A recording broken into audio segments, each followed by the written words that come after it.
Family, I've had to think long and hard about whether or not to do this video essay. I thought to do it yesterday, but it's just one of those facts that there are some things the black folks don't tend to handle very well. Sports, entertainment's one of them, but anything that even smacks of conspiracy, black people sometimes get a little carried away. So I had to think before I decided whether or not I wanted to get out here with this. Now, with Jeffrey Epstein's death, a lot of people are trying to very hurriedly drive nails into the story and say, well, there's nothing to see here. And I know that yesterday on my Twitter page, I said that I was having the last word about it and wasn't going to say anything else. But there's something I want to speak about that Jeffrey Epstein can be used as an entree for, and that is how organized power protects itself. Jeffrey Epstein was a man whose money was made in ways that we still don't understand. There are people who he was connected to, but it's still unclear exactly where his money came from. And as the old saying goes, behind every great fortune lies an even greater crime. But when you look at Jeffrey Epstein's past business associates and the men who he had business partnerships with, you see a bunch of them are in federal prison now for Ponzi schemes, money laundering, and various other forms of financial chicanery. But it's Jeffrey Epstein's story personally that's the most interesting. Now, according to the Daily Beast, and I'm still trying to figure out exactly where they got this information from. It's been reported and echoed by Forbes this a month ago. They were talking about the reason why Alex Acosta, the former U.S. attorney in Miami, who gave Jeffrey Epstein that sweetheart plea deal back in 2007, when he was being interviewed for a job in the Trump administration, the issue of Jeffrey Epstein came up. How could it not? Jeffrey Epstein had been connected to Donald Trump very briefly. Now, again, still trying to figure out exactly what the source is other than the reporter saying she heard it from a former senior administration official. But according to the story, Alex Acosta said, I was told Epstein belonged to intelligence and to leave it alone. The Labor Department had no comment when they were asked about it. Now, as you're aware, as one of the new voices of black media, I am very, very loath to be repeating any sort of information that I don't actually have sourcing for. So this is the reason why I say take it with a grain of salt, but given how strange it is that Jeffrey Epstein had been on the hook for being part of a pedophile ring 12 years ago, and yet this man gets a sweetheart deal, and nobody seems to want to talk about it, and just the strangeness of the legality. Not only was he taking a plea for himself, he was also accepting a plea for all of the people who might have been his co-conspirators, which, by the way, the law doesn't allow you to do. You can take a plea deal for yourself, but you're not allowed to take a plea deal on behalf of a third party. Everybody's got to basically take a plea for themselves, but it's a matter of the federal government was making it. They were going overboard to say, not only are we not going to do anything to you, we're not going to even pursue this issue. That's a little bit too convenient. You would think the media would be all over it, but they're not. They're not asking the real questions. And it's obvious that Epstein was being protected. He was being protected by a lot of people because he had given a lot of money, but he was also very useful. The more that you look at Jeffrey Epstein, kind of reminds you of Howard Hunt. Howard Hunt was one of the Watergate conspirators, and truth be told, he was essentially a bag man for Nixon in all but name. He may not necessarily been running around with the bags full of cash. Hunt himself had received money from the Nixon administration in return for his silence. But when you look at Jeffrey Epstein, he seems to be one of those guys who, when it comes to money and powerful men in Washington, it ain't long before the intelligence services are not very far behind. That's what the whole Iran-Contra thing was about. Arms for hostages, but also drugs for money in order to try to stop the spread of communism in Central America. So the ties between money and the political class are just money, the political class, and the intelligence services. They go hand in hand. You really can't have any one without the other two because they all protect each other. And speaking of protection, Jeffrey Epstein was also being protected by the Fourth Estate. It was the reason that the ties to him and intelligence, if to the extent that they do exist, and I would say we should put an asterisk beside it, because we haven't sourced this ourselves, but it all does make sense. It certainly has the ring of truth to it. It certainly seems plausible. And considering the highly strange circumstances under which the late Mr. Epstein has expired, yeah, it looks like somebody decided they had him fitted for a toe tag and they wanted it tied. And why is the white media not asking the tough questions about Epstein? Why weren't they asking them 12 years ago? Well, look at who it is who are his close pals. Mort Zuckerman, the former media mogul, billionaire, former owner of the New York Daily News and The Atlantic. Bill Barr, the current United States Attorney General. Bill Barr's family was friends with Jeffrey Epstein. Bill Barr's own father got Epstein a job at a prestigious prep school in New York. That's exactly what you want, by the way. You want a pedophile to have a job teaching children. I mean, what could possibly go wrong? Naturally, of course, Epstein was friends with Harvey Weinstein. Epstein would hold lavish dinners, and some of the guests at these dinners included Google co-founder Sergey Brin. Google is the parent company of YouTube. But also Jeffrey Bezos has been known to be in attendance at a Jeffrey Epstein party. Bezos, by the way, is the owner of Amazon, and he's also the owner of the Washington Post. And speaking of which, as the paper of record inside the Beltway, one would have thought that the Washington Post would have been the first to crack the Epstein story. But for some strange reason, they were the last to know. And this tardiness on their part, their being completely out of the loop, doesn't seem to bother the crowd inside the Beltway. As the Washington Post reported last month, Epstein's little black book, his personal phone directory that his butler ran off with, was obtained by the FBI, and it listed the most influential men in media, Rupert Murdoch, but also former New York mayor and media mogul Michael Bloomberg. Though for some strange reason, Jeff Bezos' name never seems to make it into the Washington Post coverage of Jeffrey Epstein's high-powered pals. Gee, wonder why that is. You see the names here, big names, huge names, the biggest names. In other words, the men who own the agenda-setting media. Agenda-setting meaning this is what's supposed to dominate the news cycle today. When they talk about something, this is all planned out. It's a matter of what are we going to be focusing on so that nobody asks any questions about the real things that really matter. So that's the reason why the Washington Post wasn't terribly interested in him. Call it a tale of two Jeffs, Jeff Epstein and Jeff Bezos. One hand washes the other. And that's the reason why a newspaper down in Miami that most folks have never even heard of, that's the reason why they had to crack the story. Because the big boys who actually were the ones chasing Bill Clinton around and were the ones who hobnobbed with the movie stars and the tech moguls and the media moguls that Epstein was bumping elbows with, that media couldn't be bothered.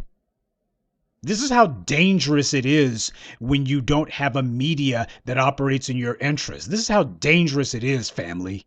You can have freaking pedophiles running around doing all sorts of God knows what, and you don't have a clue about them. Because the people whose job it's supposed to be to keep you informed, well, they're sleeping at the wheel.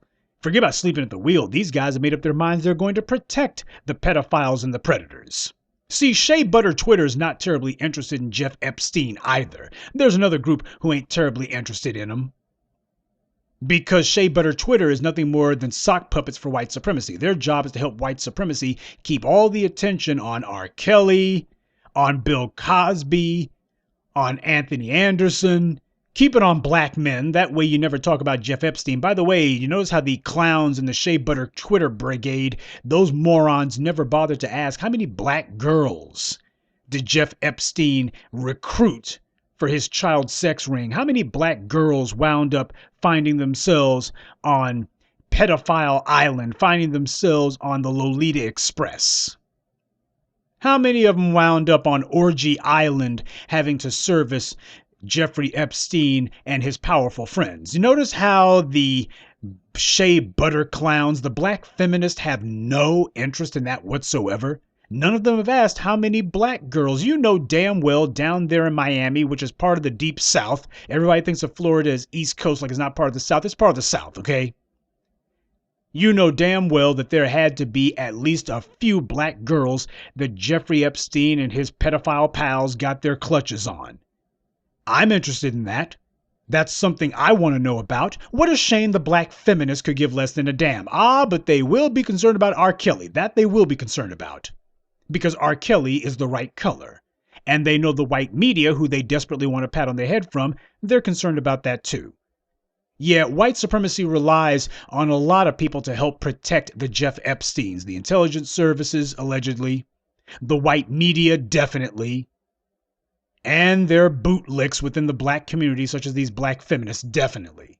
A lot of people helping to protect this guy, either directly or indirectly. So the white media wasn't about to put Jeffrey Epstein's name out there because they would actually have to investigate themselves. Even now, with the man only just a week ago having tried to kill himself, the question now becomes, did Jeffrey Epstein really try to kill himself a week ago, or had he barely survived a murder attempt? Well, even so, after that, with people saying, well, hey, the story is Jeff Epstein tried to kill himself. Well, he's on suicide watch, right? Wrong. No suicide watch for this guy. The most important federal case in the country, the most important high-profile federal inmate in the nation, and the government leaves him alone after he allegedly tried to kill himself? Only a fool wouldn't think that that's just a little bit suspicious. That a man this connected, and who had so much juice that he could get a massive child rape case against him to disappear 12 years ago, he would suddenly want to off himself. And no one's supposed to think that's strange. It would have been one thing if he had died the first time. But he lived after the first alleged suicide attempt. He died after the second one. And already Rupert Murdoch's own Wall Street Journal, the voice of the investor class, is reporting that anyone who thinks Epstein was connected to the government is spreading conspiracy theories. Yeah, just because he had Bill Clinton on his plane, and just because he was good friends with the current Attorney General's family, and just because he could get a federal case for running a pedophile ring squashed like that, but like the snap of his fingers, just because this man was connected to all kinds of government officials all over the world, including the Saudi royal family, that doesn't mean that he's connected to the government. He just has these guys on speed dial, literally. He has private retreats where he brings the most powerful men in the world, but that doesn't mean that he's connected to the intelligence services. I mean, surely he has no interest in the FBI, especially not when the Justice Department brought a pedophile case against him and he got it thrown out. That doesn't mean that he has any connections in the government, mind you. Even though the case was thrown out under just the most cursory, just the lightest of examinations, you look and go, wait a minute here.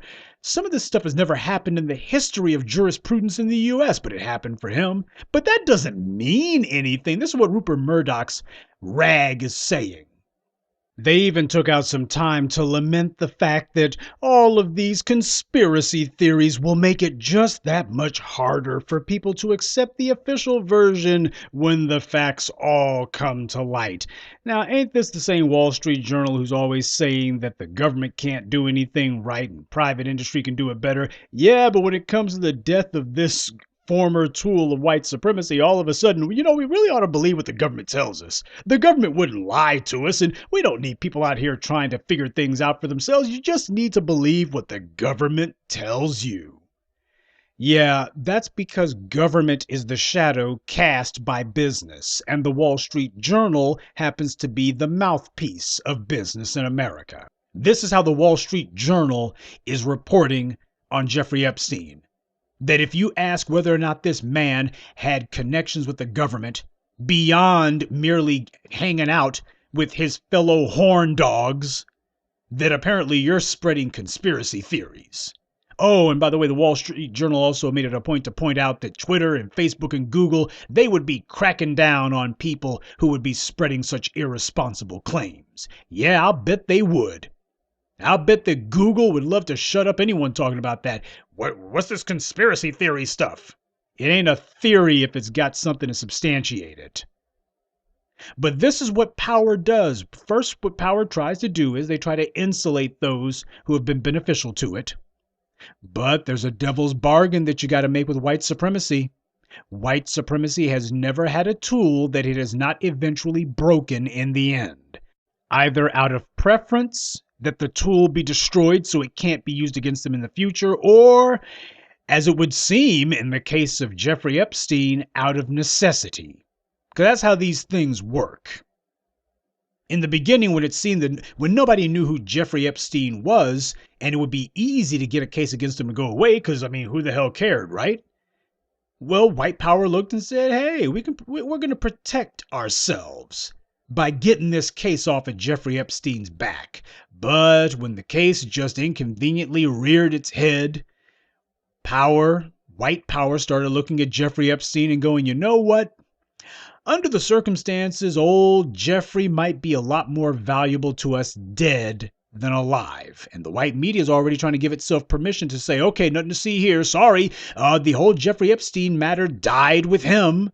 Well, what about his pals, his rich and famous pals? Well, that's conspiracy theory stuff, and Twitter's going to crack down on it, and Facebook and Google.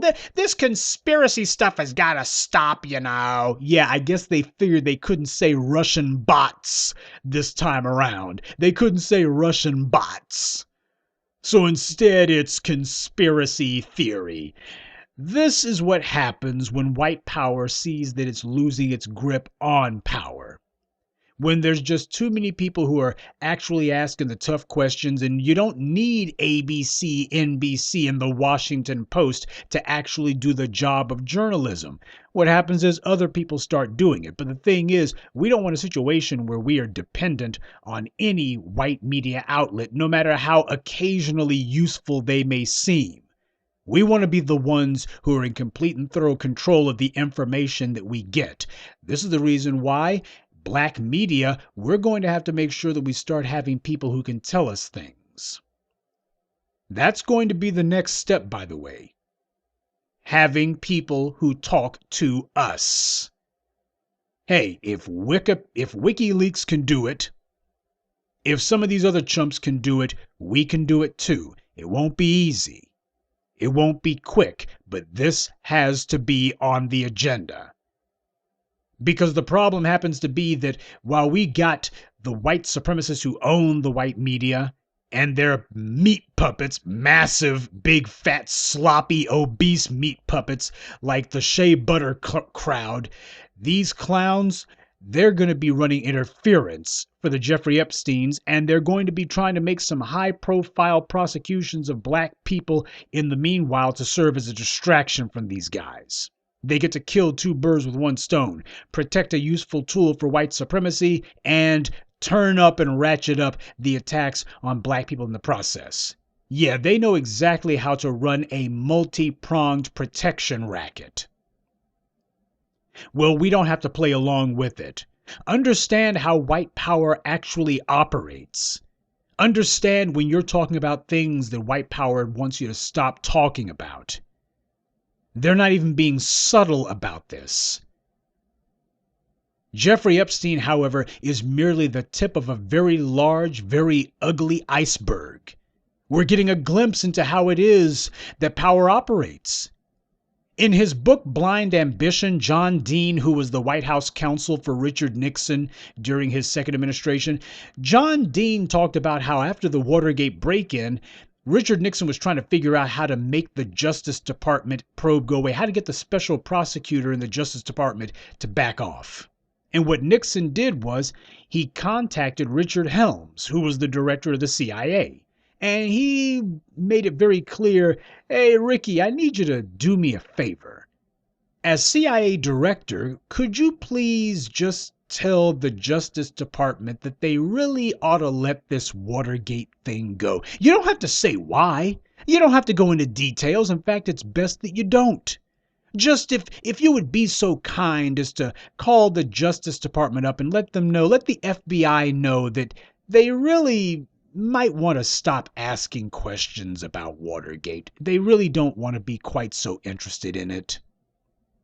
And according to John Dean, Richard Helms sent back a response that said if the White House tries to put blame for Watergate on the CIA where it does not belong, then all sorts of dirty secrets are going to come out of the closet. And for those of you who studied the 70s, you know that in 1974 there was the Church Committee hearings.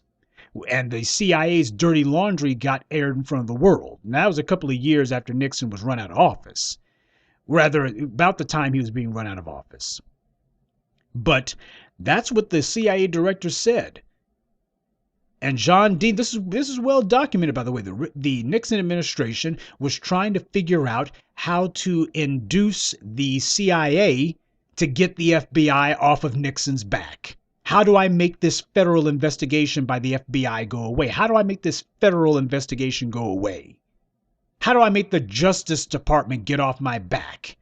Get the CIA to say that Watergate was a CIA operation. Now, as Mark Twain said, history doesn't repeat itself, though it does tend to rhyme.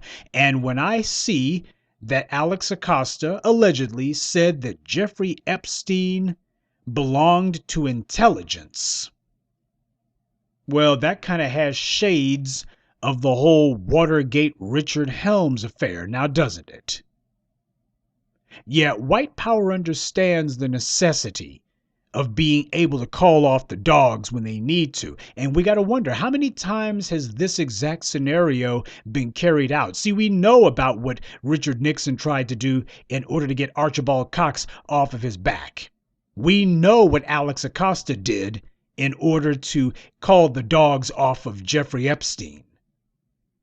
But the thing is, how many other occasions has this exact scenario played itself out? How many other times have you had the intelligence services saying, get rid of this prosecution?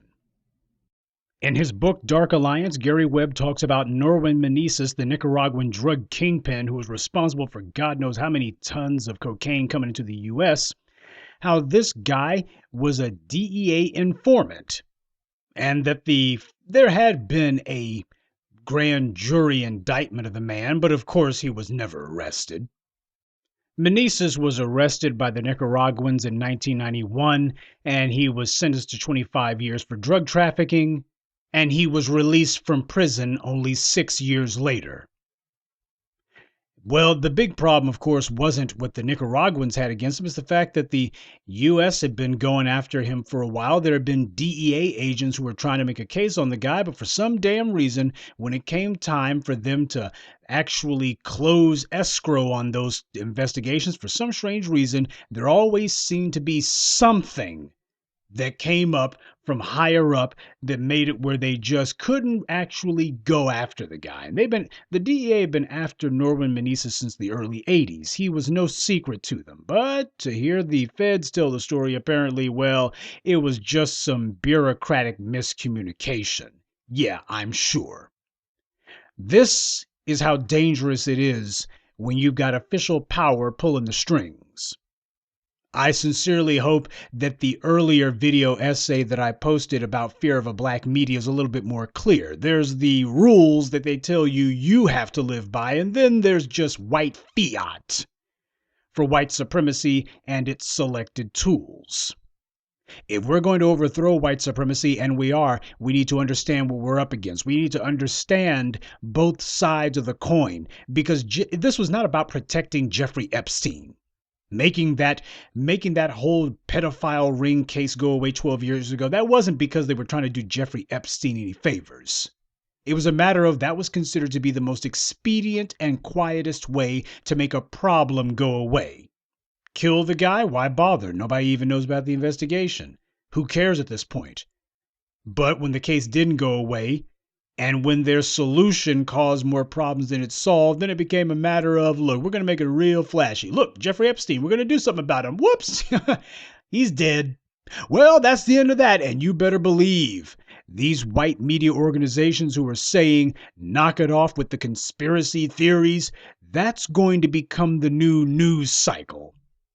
Jeffrey Epstein is officially going to be declared a non-story, nothing to see here. They're going to take his female assistant, I forget what her name is. She was apparently the one who was helping to recruit underage girls for him. They'll probably throw it on her because she doesn't really know anything. She can deny it all day long, but before it's all over, she'll be the fall woman for it, and they'll say, well, you know what? Upon investigation, we have determined that this had nothing to do with Bill Clinton and Hood Barack and Prince Andrew and nothing to do with Rupert Murdoch and all the rest of the well-heeled, powerful men that Jeffrey Epstein was bumping elbows with and switching and trading underage girls with.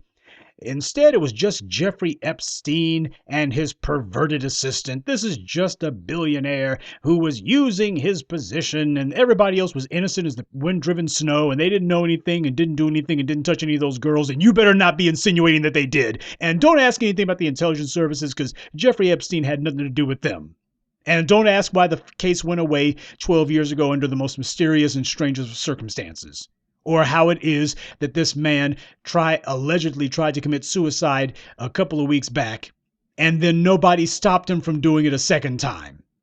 Don't ask any questions. These are all just a bunch of unrelated coincidences, just some bureaucratic miscommunication, and this is all Jeffrey Epstein's fault and has nothing to do with anyone else. And don't worry about all of those co-conspirators that he tried to enter a plea for, that he tried to bite the bullet for 12 years ago. Don't worry about who those co-conspirators are.